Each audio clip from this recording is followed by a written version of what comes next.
Welcome to the Blur channel, everybody. Today, I'm giving my review of Guardians of the Galaxy 3. I saw it about a week ago, and I recorded a review of it right after, and I kind of let it sit with me for a week to see exactly how I felt about it. So now, I'm going to review it again, but I'm going to kind of focus on the three things that I really liked about the movie, and then I'll go into what didn't work for me so well. So again, Guardians of the Galaxy Volume 3, I'm going to start this off. Huge spoilers coming. Lots of spoilers. If you have not seen it, don't listen to this review yet. The only thing I'll say that's not really spoilery is if you have young kids, I strongly would not recommend anyone under 13 to go see this movie. Maybe even under 15. I'm 24 and it was kind of hard for me. So that's all I'll say. But now we're going into official spoilers and I'm going to talk about the things that I liked about the movie. So the first thing about the movie, Peter and Gamora, their romance has officially died. And I actually did kind of like this because, you know, while Gamora died in Infinity War, a version of her came back in Endgame. So it's like they brought back Gamora, you know, and that almost makes her death not really hit as hard. However, in this one, I figured James Gunn was going to come up with some way to give Gamora her memories back or have her fall in love with this Peter. But he didn't, which I actually really appreciated. And I thought that was actually very good because this not only allowed us to remember and realize that Gamora is dead,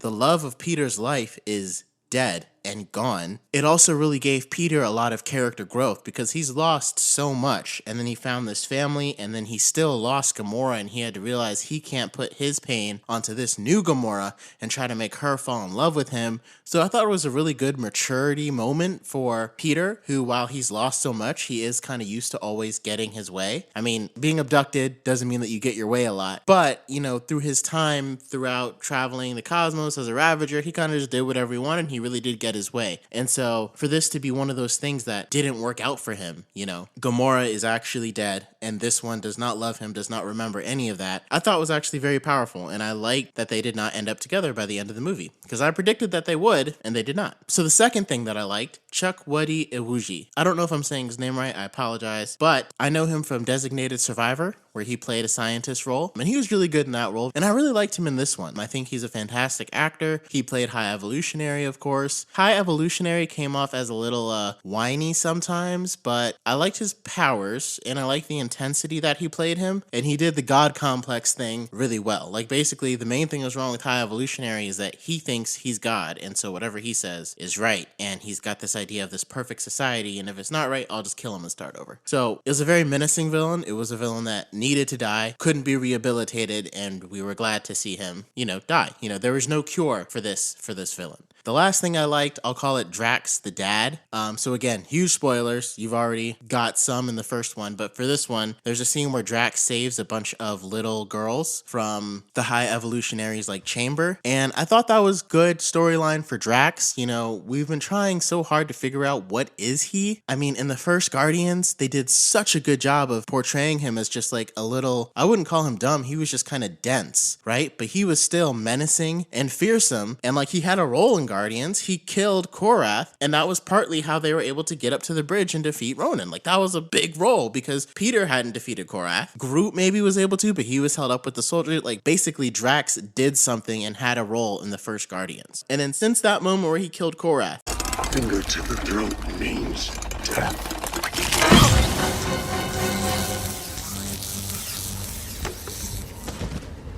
Metaphor.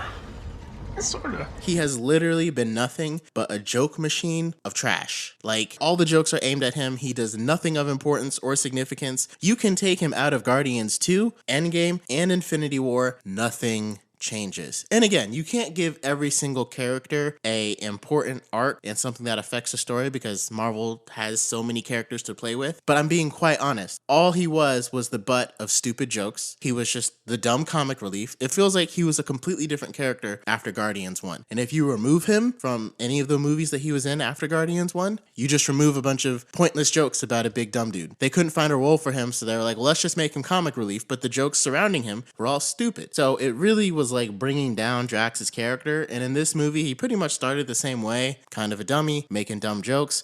I loved seeing the chemistry with him and Manus in the Guardians holiday special. I thought that was hilarious. And so they brought some of that back in this one. And then at the end to have him be the dad, that's the role that fits him the best. He had a daughter, he lost her, He had a wife, he lost her, and he might find a love there on Nowhere, but I feel like it's so much better for him to just be their father because he's got that goofy side. And I wish that this movie would have shown us a little bit more of his like serious, caring, fatherly side, because I can believe that he can be a dad, but Guardians 3 had the chance to really make me feel it, and I didn't get that feeling because I still had the goofy dumbness, and part of it may have been resonating from everything else that he was in, but I feel like that's a satisfying end to his story. He is a father. So now we'll get into, those are the three things that I like. Peter and Gamora's romance died, the main villain, Chukwuka Iwuji, did a good job playing High Evolutionary, and then Drax, the dad. Now here's what I didn't like. Some people may have loved this about the movie. I personally, it was just way too dark. I'm sorry, it was just way too dark. And by that, I mean the first Guardians movie and this Guardians has a completely different tone.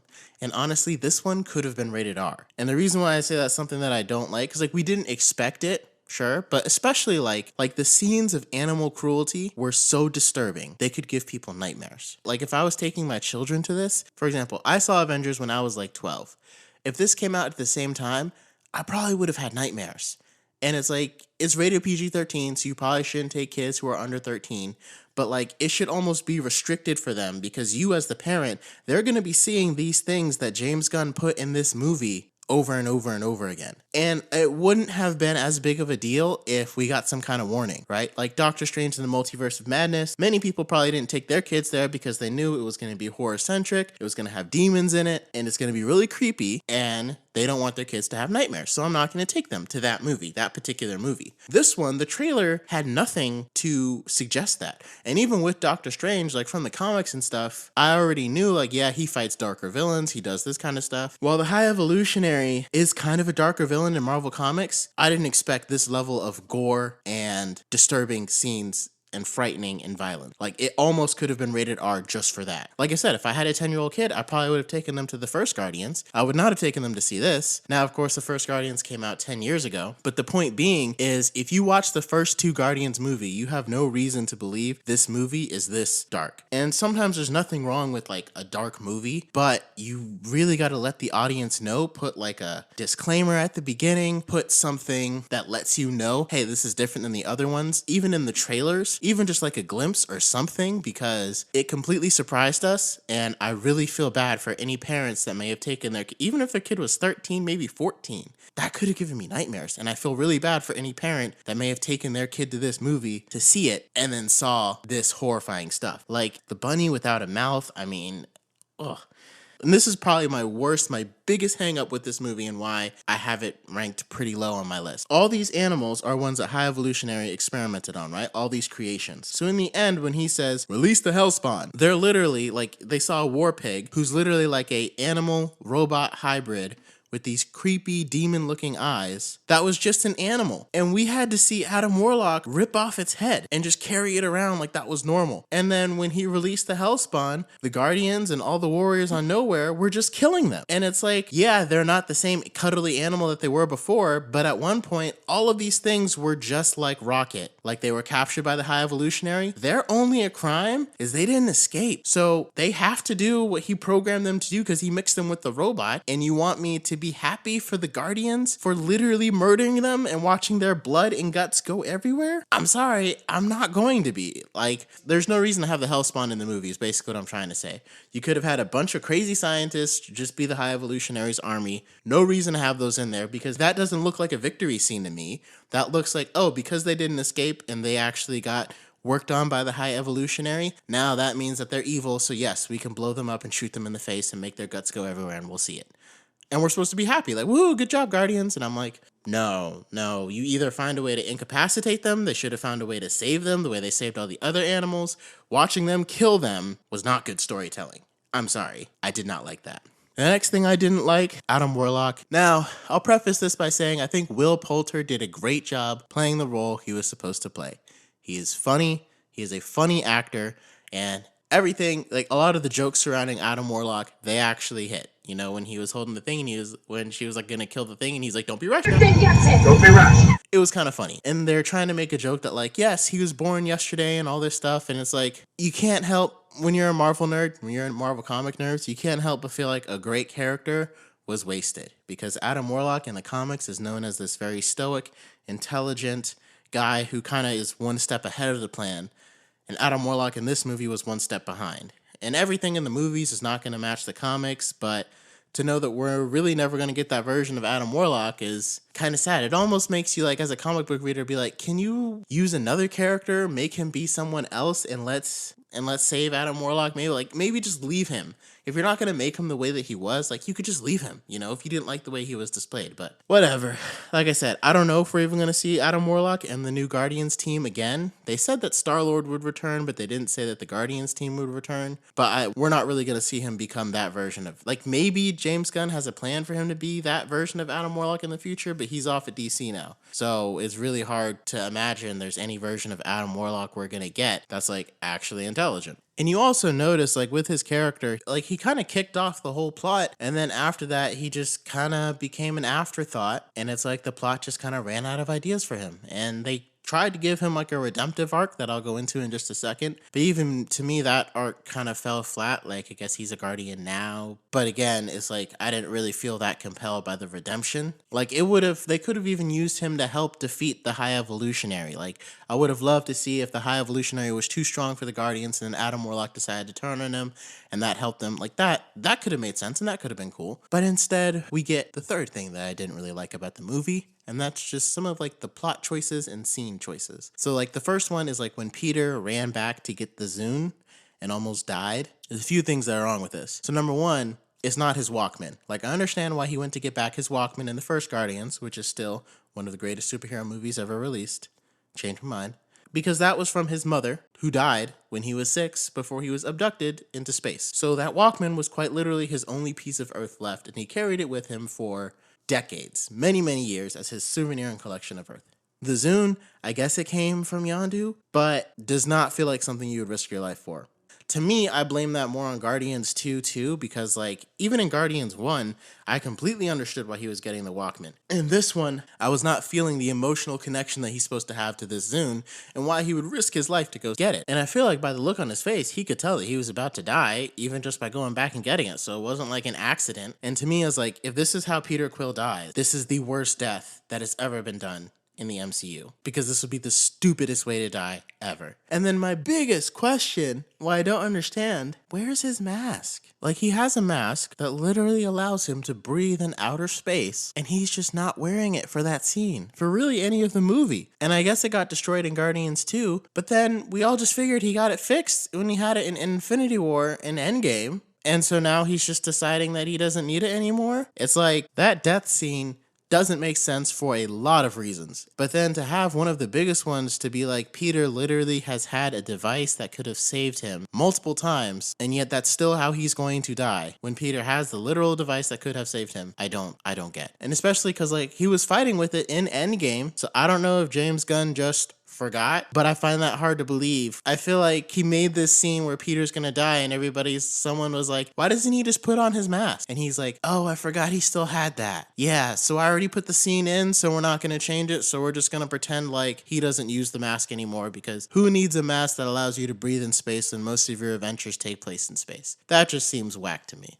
And then the scene where Rocket didn't kill the High Evolutionary because he's Guardians of the Galaxy. And I'm like, we literally just watched you guys murder so many people. And I'm not saying that it was a bad idea to murder them. I felt like they were deserving of death. I don't feel like the Hellspawn were deserving of death. But again, that's the plot that James Gunn chose to write with. But to me, to watch you kill his cronies, people that were simply just on his payroll, not even like the evil masterminds, they were just on his payroll. You killed them, shot them in the face. They were dead. They were dead. You did not incapacitate them, knock them out. Like Batman, you killed them. And then you're like, no, I'm not going to kill the High Evolutionary because I'm a better person. And it's like, that doesn't make you a better person. It makes you seem like the kind of person that needs to believe they're a better person when really they're just not. It's like, it looks self-serving. It not only looked cheesy, and then some people were like, well, they didn't want to just shoot him while he's there, like, in cold blood. And it's like, the other people, they were defending themselves. And I'm like, but you were still defending yourself from him. Like, he was laying there on the floor, he could have got back up. I don't know. Turning it into a big moral moment didn't really work. It just makes the whole moment fall flat when you killed everybody else getting up there. And when Peter and Groot are in the scene and he's like, kill them all. Just kill all the scientists. And it's like, I know you're trying to make it seem like it's better to not kill someone when they're down, but to me, you kill or you don't. There's not really like I'm defending myself, I'm going to take the higher road here. You kill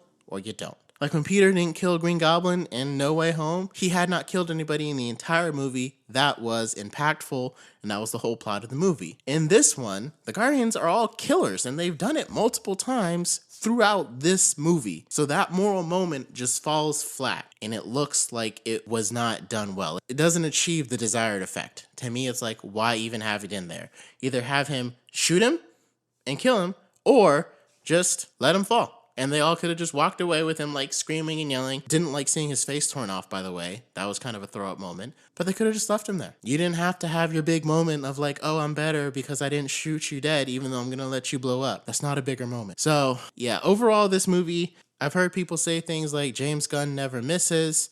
To me, I only liked the first Guardians movie. I still thought it was fantastic, but Guardians 2 to me was just silly. Wasn't that great. The Suicide Squad, I didn't really like. I thought it was okay. It wasn't a masterpiece. It was barely better. Well, it was better than the first Suicide Squad because that was an abomination. But this one was still like maybe like a 6. And that's kind of where I have Guardians 3, just like in 6 land, because I really wanted to like it. I love the first Guardians movie. I'll say it over and over again. To me, it's my top Marvel movie if you don't count No Way Home, because that's technically a Marvel-Sony collaboration. So it's like for James Gunn to not have like recaptured it, it's kind of sad, but it's tough. I mean, maybe the bar was just set too high with Guardians and we're always going to compare it to that one and it's never really going to live up. People have been saying it's the best movie since like No Way Home. I'm like, okay, we've gotten some duds recently, but Wakanda Forever, like Quantumania, I get it, not the best, but Wakanda Forever like just came out in November of last year.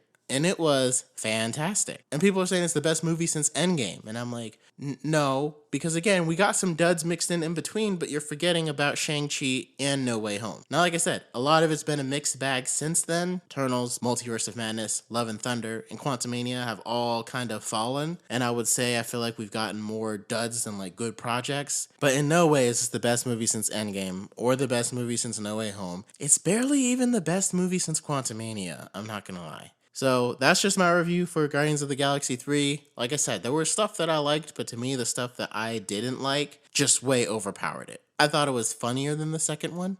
Now what? Open the fucking door!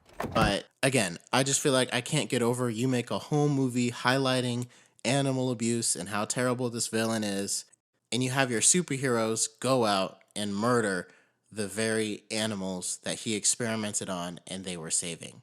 To me, it would have been way better to have the Hellspawn just not in it. I don't see what you lose by that. He could have just had an army of robots, or it could have just been him. Really didn't need them in it. To me, that brought down the whole movie this far because it ruins the whole central conflict for me, personally. So that's how I felt about Guardians 3.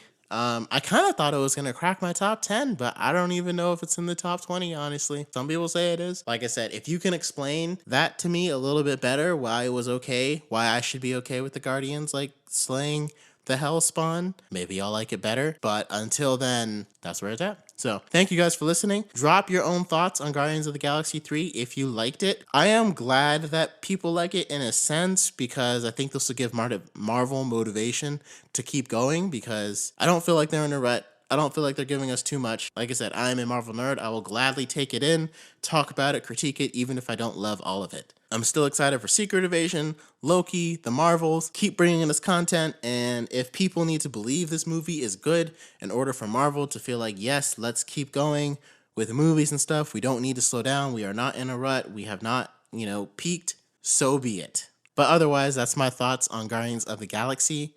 Drop your comments below. Where do you think it ranks? Where does it fit? And until next time, Blurds, you guys take care.